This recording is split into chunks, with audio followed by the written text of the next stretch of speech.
Hello, in today's video I'll show you how to add widgets to your AMAZFIT Balance tree.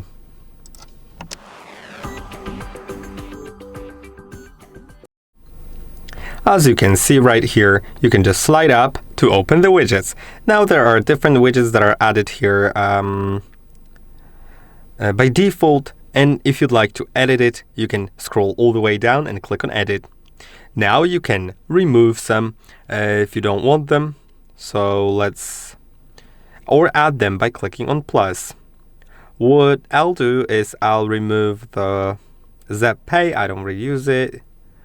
I can remove maybe the ZepCoach or something, and then let's add one tap measurement.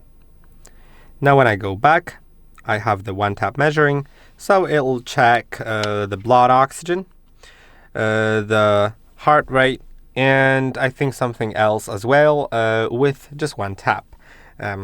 So I hope that this video was helpful. Don't forget to like and subscribe, and I'll see you in the next one.